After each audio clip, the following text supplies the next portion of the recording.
जी, अस्सलाम वालेकुम। कैसे हैं आप सब? जैसे कि हमने रेवेन्यू एक्ट जो है उसकी हमने सीरीज स्टार्ट की है, ठीक है।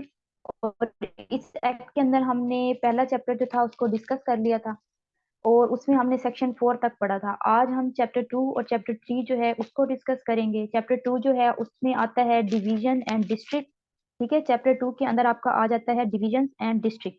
और पीछे चैप्टर हमने सेक्शन 5 तक पढ़ा था। अब जो आपका स्टार्ट हो रहा है तो वो सेक्शन 5 से हो रहा है, ठीक है। सेक्शन 5 जो है इसके अंदर आप वो बात करता है प्रोविंस की, ठीक है। वो कहता है कि जो प्रोविंस होता है उसको आगे दो कैटेगरीज के अंदर डिवाइड किया जाता है, जिसको हम डिविजन्स और डिस्ट्रिक्ट कहते हैं। सेक्शन 5 में जस्ट इतनी सी बात हुई है कि प्रोविंस जो है उसको डिवाइड किया जाता है डिविजन्स और डिस्ट्रिक्ट के अंदर। अब यहाँ पर ना मैं आपको एक छोटी सी हायरार्की समझा देती हूँ ताकि इसको समझने के बाद आगे वाली जो चीजें हैं वो आपको क्लियर हो जाए। आप देखिए, हमारे पास सबसे पहले होता है प्रोविंस।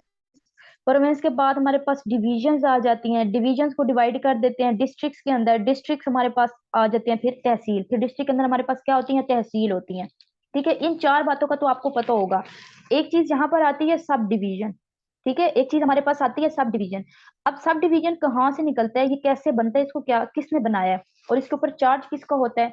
अब देखें, अगर कोई डिस्ट्रिक्ट है और उसके अंदर एक तहसील है और वो बहुत बड़ी है, ठीक है, तो हम क्या करेंगे, उसको सब डिवीजन का नाम दे देंगे। या फिर आपके पास एक डिस्ट्रिक्ट है और उसके अंदर आपके पास ज्यादा सारी तहसीलें हैं, तो आप क्या करेंगे, दो तहसीलों को मिला देंगे, दो को कर दें या तीन को कर दें, ठीक है। दो या तीन तहसीलों को वो मिला देगा, मिलाने के बाद उनको नाम दे देगा सब डिवीजन का, ठीक है। एक तहसील जो जो बहुत बड़ी है उसको भी आप सब डिवीजन का नाम दे सकते हैं, और या तो आप दो या दो से ज्यादा जो तहसील है उसको मिला दें, उसको मिलाने के बाद भी सब डिवीजन का नाम दिया जाता है। इसके ऊपर जो चार्ज होता है वो चार्ज होता है इसके ऊपर एसी का। इसके ऊपर चार्ज होता है एसी का।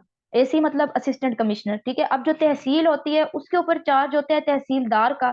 जब हम दो तहसीलों को मिला देंगे और उससे हम एक सब डिवीजन बनाएंगे, मीन कि उन दोनों तहसीलों के ऊपर एक ही बंदे ने रूल करना है, एक ही बंदे का चार्ज होगा उन दोनों तहसीलों के ऊपर। तो वो वाला जो चार्ज होता है वो दे दिया जाता है असिस्टेंट कमिश्नर को, ठीक है। ये आपने याद रखना है क्योंकि सेक्शन 6 जो है ना वो आपका इसी चीज के साथ डील कर रहा है। अब जो सेक्शन 6 है आपका, वो आपको कहता है कि जो डिस्ट्रिक्ट होता है ना उसको आगे फर्दर सब डिविजन्स के अंदर डिवाइड किया जाता है, ठीक है। अब जो डिस्ट्रिक्ट होता है उसको हम डिवाइड करते हैं तहसील में। मैंने पीछे आपको हायरार्की में समझा दिया, ठीक है। डिस्ट्रिक्ट के अंदर हमारे पास क्या आ जाती है? तहसील आ जाती हैं, ठीक है। फिर वो कहता है कि अगर कोई तहसील बहुत बड़ी है या हमारे पास ज्यादा तहसील है तो हम दो तहसीलों को मिला देंगे और उन तहसीलों को मिलाने के बाद हम उसको नाम दे देंगे सब डिवीजन का। उसको हम क्या नाम दे देंगे? सब डिवीजन का। तो सेक्शन 6 आपको यही बता रहा है कि डिस्ट्रिक्ट जो होता है उसके अंदर ज्यादा सारी तहसील होती हैं। एक तहसील अगर बड़ी है देन भी हम उसको सब डिवीजन का नाम देंगे, और अगर हमारे पास ज्यादा तहसील हैं तो हम क्या करेंगे, उनको इकट्ठा कर देंगे, कंबाइन कर देंगे और उसको सब डिवीजन का नाम दे देंगे, और उसका जो चार्ज होगा वो असिस्टेंट कमिश्नर के पास होगा, ठीक है।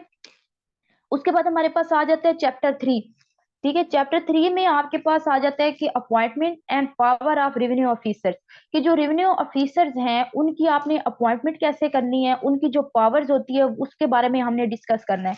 अब हमने चैप्टर 2 में दो सेक्शन पढ़े हैं, 5 और 6, तो जाहिर बात है जो हमारा तीसरा होगा वो हमारा सेक्शन 7 से स्टार्ट होगा, ठीक है। अब जो हमारा सेक्शन 7 है उसमें अंदर सबसे पहली बात आ जाती है क्लासेस ऑफ रेवेन्यू ऑफिसर्स, ठीक है। यहाँ पर हमने रेवेन्यू ऑफिसर्स के क्लासेस की बात करनी है। यहाँ पर भी मैं आपको एक हायरार्की के थ्रू समझाऊंगी। अगर आपको अच्छे से हायरार्की की समझ आ जाती है तो आगे वाले सेक्शन जो है ना वो आपको बड़े क्लियर हो जाएंगे, ठीक है। अब इस हायरार्की में देखें, उसने कहा क्लासेस, ठीक है, रेवेन्यू ऑफिसर्स की क्लासेस है। तो सबसे पहले हमारे पास यहाँ पे आ जाता है बोर्ड ऑफ रेवेन्यू, ठीक है। ये वो इदारा है जो चेक एंड बैलेंस का काम कर रहा है, ठीक है। रेवेन्यू आज बोर्ड ऑफ रेवेन्यू क्या कहाँ पर काम कर रहा है? प्रोविंस के अंदर। बोर्ड ऑफ रेवेन्यू कहाँ पर काम कर रहा है? प्रोविंस के अंदर। ये आपने याद रखना है, आगे सेक्शन में आएगा। उसके बाद आपके पास आ जाते हैं कमिश्नर। कमिश्नर कहाँ पर काम करता है? डिविजन्स के अंदर। कलेक्टर आ जाता है। कलेक्टर कहाँ पर काम करता है? डिस्ट्रिक्ट के अंदर। और उसके बाद आपके पास AC 1 और AC 2 आ जाते हैं, assistant controller 1 and assistant controller 2। मैंने आपको कल भी बताया था, असिस्टेंट कंट्रोलर 2 जो होता है उसको हम कहते हैं जो आपका तहसीलदार होगा, जो आप लोग जिसके लिए आप लोगों ने अप्लाई किया है, और SC1 जो होता है असिस्टेंट कंट्रोलर 1, उसको आप असिस्टेंट कमिश्नर वाली जो अथॉरिटीज होती हैं, असिस्टेंट कमिश्नर को ये वाली सारी पावर्स दी जाती हैं, ठीक है। तो ये कहाँ पर काम करते हैं, ये तहसील के अंदर काम करते हैं। अब आपने यहाँ पे याद रखने हैं, इस चीज को अपने माइंड में सेट करना है कि बोर्ड ऑफ रेवेन्यू कहाँ पर काम कर रहा है, ठीक है, ये प्रोविंस के अंदर काम कर रहा है, ठीक है। कमिश्नर कहाँ पर कर रहा है, डिविजन के अंदर कर रहा है। कलेक्टर क्या कर रहा है, डिस्ट्रिक्ट के अंदर कर रहा है। AC1 और AC2 कहाँ पर कर रहे हैं, तहसील के अंदर कर रहे हैं। यहाँ पर एक बात और भी याद रखें कि जो डिप्टी कमिश्नर होता है उसको कलेक्टर के फराइज भी दिए जा सकते हैं। आप उससे चाहें तो कलेक्टर वाले काम भी करवा सकते हैं, वो कलेक्टर वाले काम भी कर सकता है, ठीक है। एक चीज यहाँ पे। अब उसके बाद हमारे पास आ जाते हैं सेक्शन 8। अब मैंने ऊपर आपको बताया, देखिए सेक्शन 8 के अंदर वो बताता है कि डिवीजन में किसने काम करना है और डिस्ट्रिक्ट में किसने काम करना है। अब ये ऊपर हायरार्की अगर आपने याद कर ली है तो ये चीज तो आपके लिए आसान हो जाएगी ना। अब मैंने आपको बताया डिवीजन में कौन काम कर रहा है, यहाँ पर डिवीजन में काम कर रहा है असिस्टेंट, ठीक है। डिवीजन में हमारे पास कौन काम कर रहा है, कमिश्नर काम कर रहा है। डिवीजन के अंदर हमारे पास काम कर रहा है कमिश्नर। और दूसरा उसने हमसे क्या पूछा है, डिस्ट्रिक्ट, कि डिस्ट्रिक्ट के अंदर कौन काम कर रहा है, डिस्ट्रिक्ट के अंदर काम कर रहा है कलेक्टर। तो आप देखें सेक्शन 8 आपके लिए आसान हो गया। उसने आपसे पूछा सेक्शन 8 आपको क्या बता रहे हैं, सेक्शन 8 आपको बता रहा है कि डिवीजन के अंदर कौन काम करेगा, डिवीजन वाले जो काम होंगे, जो चार्ज होगा वो किसको दिया जाएगा, डिस्ट्रिक्ट के अंदर जो चार्ज होगा और जो काम होंगे वो किसको दिए जाएंगे। तो ये ऊपर वाली जो हायरार्की है, इसको अपने माइंड में सिर्फ आपने सेट करना है, आपको ये सारे सेक्शन याद हो जाएंगे, ठीक है। डिवीजन में कौन काम करता है, कमिश्नर। डिवीजन के जो चार्ज होते हैं वो कमिश्नर के पास होते हैं, और डिस्ट्रिक्ट में जो होता है वो कलेक्टर के पास होता है, ठीक है। उसके बाद हमारे पास आ जाते हैं यहाँ पे सेक्शन 9। अब सेक्शन 9 में उसने लिखा है additional commissioner and additional collector. अब इस चीज को समझ लें। कभी कभार ऐसा हो जाता है कि जो डिवीजन होती है ना वो बहुत बड़ी होती है और उसको एक कमिश्नर संभाल नहीं सकता, ठीक है। जो डिवीजन होती है वो बहुत बड़ी होती है, मैंने आपको कहा ना डिवीजन के अंदर कमिश्नर काम करता है। तो डिवीजन ऐसा भी हो सकता है कि डिवीजन है वो बहुत बड़ी है और उसको एक कमिश्नर जो है वो नहीं संभाल पा रहा, तो फिर हम क्या करेंगे, वहां पर एक दूसरा कमिश्नर रखा जाएगा। दोनों की पावर सेम होगी, दोनों ने एक जैसा ही काम करना है। कुछ जिम्मेदारियां एक कमिश्नर संभाल लेगा, कुछ दूसरा। जो हम दूसरा कमिश्नर रखेंगे उसको हम कहेंगे एडिशनल कमिश्नर, ठीक है। Additional commissioner, additional mean add, कि हमने दूसरा कमिश्नर यहाँ पर ऐड किया है। अब इसी तरह से कलेक्टर आ जाता है। एडिशनल कलेक्टर मतलब कि एक डिस्ट्रिक्ट है वो बहुत बड़ा है, वहां पर काम जो है वो एक बंदे से नहीं हो रहा, ठीक है। वहां पर जो काम है वो एक बंदा नहीं संभाल सकता, तो वहां पर क्या करेंगे, एडिशनल कलेक्टर लगाया जाएगा, ठीक है। दोनों की रिस्पॉन्सिबिलिटीज जो होंगी, दोनों की जो पावर्स होंगी वो बिल्कुल सेम होंगी, दोनों ने एक जैसे काम करने हैं, बस काम को डिवाइड कर दिया जाएगा, हाफ काम एक करेगा और हाफ काम दूसरा करेगा। और जो हम दूसरा रखेंगे उसको हम कह देंगे एडिशनल कलेक्टर, ठीक है। आई थिंक यहाँ तक आपको समझ आ गई होगी। जिस चीज की समझ नहीं आए आप कमेंट में मेरे से पूछ लिया करें।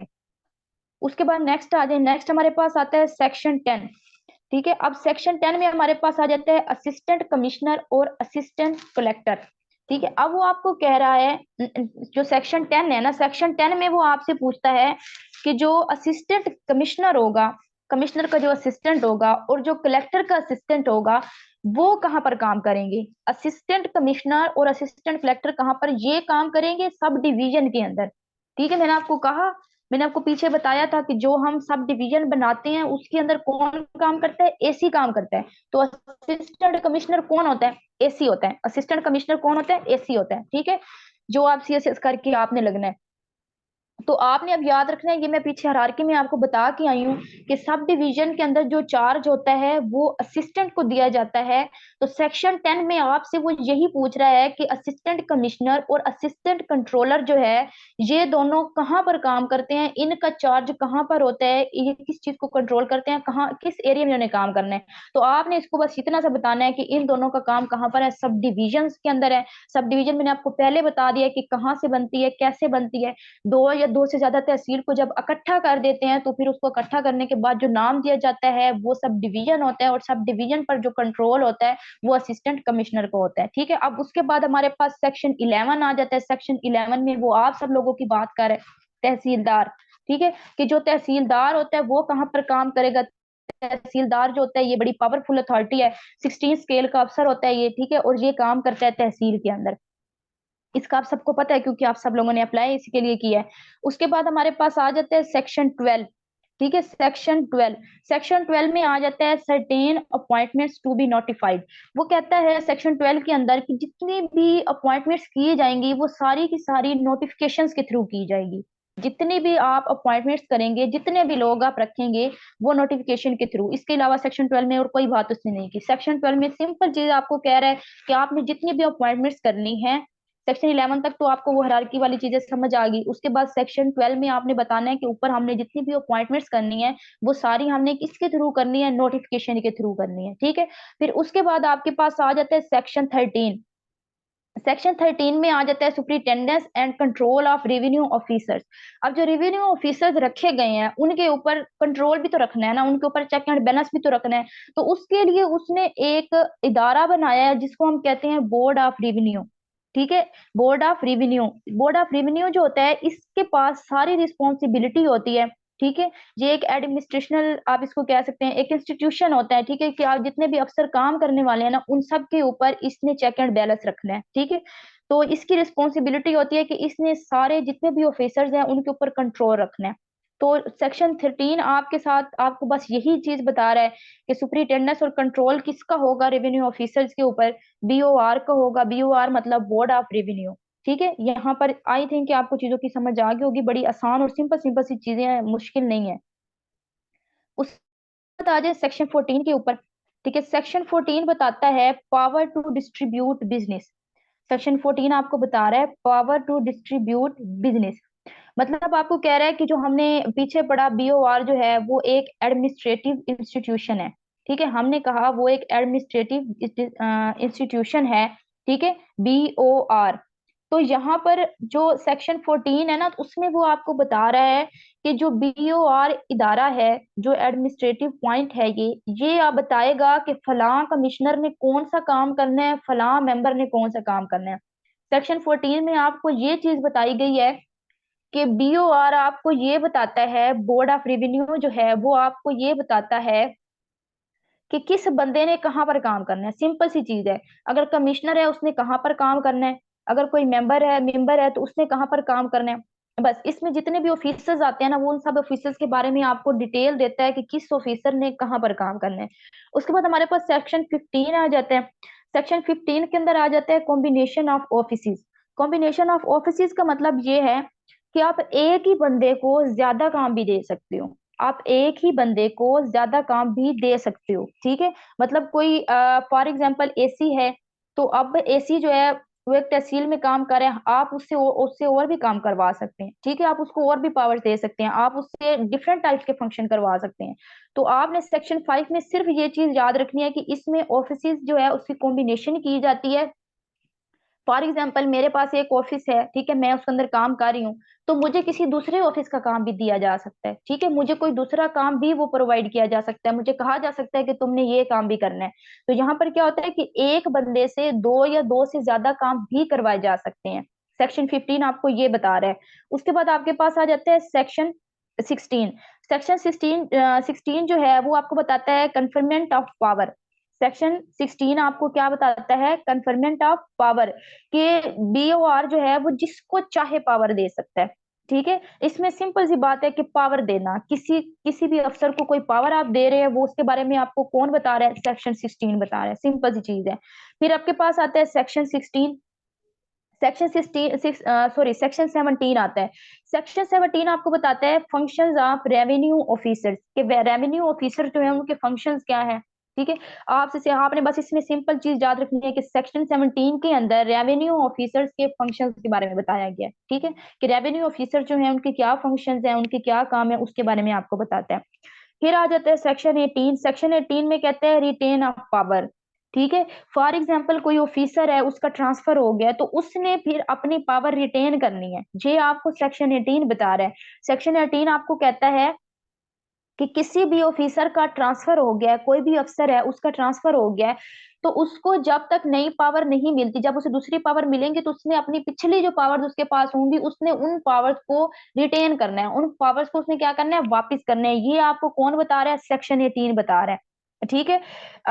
चैप्टर 3 में बस यही कुछ था। इसके बाद हमने चैप्टर 4 डिस्कस करना है। मैं आपको एक जल्दी जल्दी छोटा सा ओवरव्यू दे देती हूँ पूरा। जो हमने पढ़ा, ठीक है। इसमें मैंने चैप्टर 2 में ये था, हमारे पास कुछ डिवीजन और डिस्ट्रिक्ट्स की बात हुई थी, जिसमें वो सेक्शन 5 के अंदर कहता है कि प्रोवेंस जो होता है उसको फर्दर जो है वो डिवाइड किया जाता है दो चीजों के अंदर, डिवीजन के अंदर और डिस्ट्रिक्ट के अंदर। मैंने आपको फिर बताया जो डिस्ट्रिक्ट होता है उसके अंदर फिर तहसील आ जाती है। जब तहसील बहुत बड़ी होती है तो उसको हम सब डिवीजन का नाम दे देते हैं, या फिर तहसील अगर ज्यादा है तो हम क्या करेंगे, दो या तीन तहसील को आपस में मिला देंगे और मिलाने के बाद उसको सब डिवीजन का नाम दे देंगे, जिसका चार्ज असिस्टेंट कमिश्नर को दिया जाता है। ठीक है, ये आपका बता रहा है सेक्शन 5। जो आपका सेक्शन 6 है, ठीक है, उसमें अब बात की गई है इसी सब डिवीजन के बारे में ही उसने बात की है। ठीक है, कि जो डिस्ट्रिक्ट होता है उसके अंदर तहसील होती है, और जब हम तहसील को मिलाते हैं तो हमारे पास क्या बन जाती है, सब डिवीजन बन जाती है।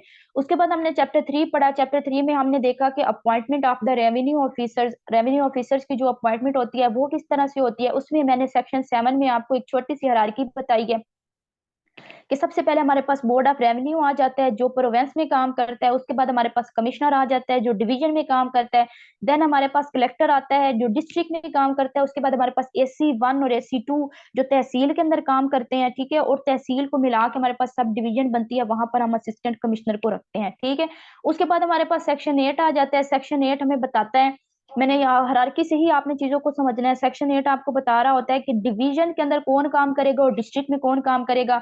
तो डिवीजन में काम करना है कमिश्नर ने, डिस्ट्रिक्ट में काम करना है कलेक्टर ने। सेक्शन 9 आपको बताता है कि अगर डिवीजन बहुत बड़ी है तो और उसमें एक बंदा अकेला काम नहीं कर रहा तो हम वहां पर एक एक्स्ट्रा बंदा हायर करेंगे, कि एक्स्ट्रा बंदा रखेंगे, उसको एडिशनल कमिश्नर हम कहेंगे, क्योंकि हम वो डिवीजन के अंदर रख रहे हैं। ठीक है, तो डिवीजन के अंदर कमिश्नर काम करते हैं, तो जब हम कमिश्नर के साथ एक और बंदा रखेंगे तो उसको हम एडिशनल कमिश्नर का नाम देंगे। दोनों की पावर सेम होती है, दोनों एक जैसा काम करते हैं, दोनों को एक जैसी फैसिलिटीज दी जाती है, किसी चीज में कोई फर्क नहीं होता। उसके बाद आपके पास सेक्शन 10 आ जाता है। सेक्शन 10 में आपके पास आता है असिस्टेंट कलेक्टर आ जाता है, ठीक है, और मतलब AC आ जाता है। तो आपने बताना है कि जो AC होता है वो सब वो कहाँ पर काम करता है, ये आपको सेक्शन 10 बताता है। सेक्शन 10 बता रहा है कि जो असिस्टेंट कलेक्टर होता है वो आपकी सब डिवीजन के अंदर काम करते हैं। उसके बाद आपका सेक्शन 11 आ जाता है। सेक्शन 11 में तहसीलदार आ जाता है। तहसीलदार आप सबको पता है तहसील के अंदर काम करता है, ठीक है। सेक्शन 12 में आपको बताया जाता है कि आपने पीछे सेक्शन 11 तक जितनी भी अपॉइंटमेंट्स की हैं वो सारी नोटिफिकेशंस के थ्रू होंगी, वैसे नहीं हो सकती, ठीक है। सेक्शन 13 में सुपरिटेंडेंस एंड कंट्रोल की बात आ जाती है, जिसमें वो आपको एक इंस्टीट्यूशन देता है जिसका नाम है बोर्ड ऑफ रेवेन्यू, जो चेक एंड बैलेंस करता है तमाम ऑफिसर्स के ऊपर। उसके बाद सेक्शन 14 में आपके पास पावर एंड डिस्ट्रीब्यूट बिजनेस आ जाता है, जिसमें आपको BOR बताता है कि कौन सा बंदे ने कहाँ पर काम करना है। फलां बंदा जो है कमिश्नर है वो यहाँ पर काम करेगा, ये मेंबर है ये यहाँ पर काम करेगा, असिस्टेंट कमिश्नर है ये यहाँ पर काम करेगा। वो सारी चीजें यहाँ पर आपको सेक्शन 14 में बताई जाती हैं। उसके बाद आपका सेक्शन 15 आ जाता है। सेक्शन 15 के अंदर कॉम्बिनेशन ऑफ ऑफिस में मतलब कहा जाता है कि एक बंदा जो है उससे आप दो या दो से ज्यादा काम ले सकते हैं, दो या दो से ज्यादा काम उससे करवा सकते हैं। ये आपको कौन बता रहा है, सेक्शन 15 बता रहा है। सेक्शन 16 जो है वो आपको कन्फर्मेंट ऑफ पावर के बारे में बताता है कि किसको पावर देनी है किसको नहीं देनी, ठीक है, या जिसको चाहे BOR जो है बोर्ड ऑफ रेवेन्यू पावर दे सकता है। उसके बाद सेक्शन 17 में जो है वो आपके जितने भी रेवेन्यू ऑफिसर्स हैं उनके फंक्शंस के साथ डील करता है। सेक्शन 18 में आपको लास्ट है ये, और इसमें आपको बताया जाता है कि जब किसी ऑफिसर का ट्रांसफर हो जाता है तो उसके बाद वो अपनी जो पावर होती है उनको रिटेन करता है। सिंपल सी चीज थी। यहाँ पर अगर आपको किसी भी चीज की समझ नहीं आई हो तो आप मेरे से कमेंट में क्वेश्चन में पूछ सकते हैं, ठीक है। बाकी फिलहाल के लिए आज इतना ही है। साथ साथ अपनी नोट्स मेकिंग लाजमी करें और डेली का डेली याद करते जाएं, ताकि आपको साथ साथ चीजें याद लास्ट में फिर आपका बर्डन बन जाएगा, क्योंकि आपने इंग्लिश पे भी काम करना है, ठीक है, और भी आपके सब्जेक्ट हैं। तो इसलिए बेहतर ये होगा कि आप साथ साथ चीजों को जो है वो कवर करते जाएं। बाकी फिलहाल इतना ही है। दुआओं में याद रखिएगा, अपना ढेर सारा ख्याल रखिएगा। अल्लाह हाफिज।